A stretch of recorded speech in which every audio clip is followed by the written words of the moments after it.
3 weeks after the launching of Operation Barbarossa by Germany on June 22, 1941, it appeared that Army Group North, which was tasked with taking the city of Leningrad, was going to achieve its goal.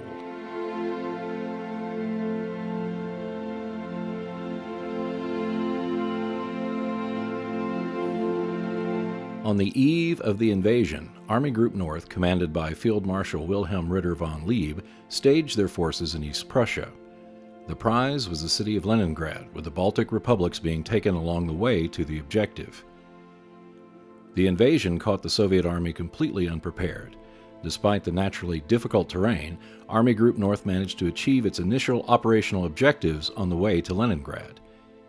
Over the next few weeks, Russian forces were abandoning their strongpoints and falling back from the onrushing German forces. The port city of Tallinn became a primary target for Army Group North. Surrounded and under constant pressure, the defense of the city held out long enough to allow for over 28,000 soldiers and civilians, along with 165 ships, to evacuate before the Germans took the city. Poised to the north of Leningrad was Finland, a country that the Soviets fought during the Winter War of 1939-1940 before the German invasion. With the Soviet defenses being pulled away from the Finnish border, the Finns were in a perfect position to take back the territory they had lost, move on to Leningrad, or choose to flood the city by breaching Lake Ladoga. Combined with the threat of the Finns to the north, the shock and awe of the German advance was so fast, so effective, and so unstoppable that the fall of Leningrad seemed just days away. But history has a way of turning out in a manner that you might not expect. The German advance was almost a victim of its own success. With so many victories and the Soviet army seemingly melting away, the Germans were hard-pressed to pivot and focus on a single objective. While Leningrad itself was a typical port city, the countryside to the south was a myriad of marshes, rivers, and terrain that made pressing forward difficult. The German command was not so anxious to move into the city with tanks or engage in the inevitable street-to-street fighting that would consume much of its forces to the north.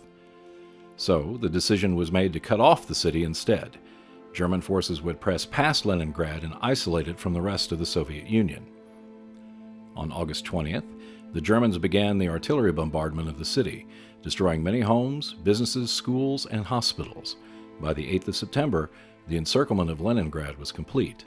Conversely, the Finnish forces, while content to take back the territory they lost during the Winter War, were equally reluctant to close in on the city. It seemed to the Germans that the Finns had their own plans. The opportunity was missed.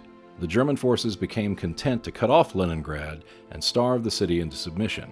For 872 days, Leningrad was isolated from the rest of the Soviet Union, but it never fell. Army Group North, despite its spectacular success in the initial stages of the invasion, failed to take its ultimate objective. The fate of the Soviet Union would be decided elsewhere.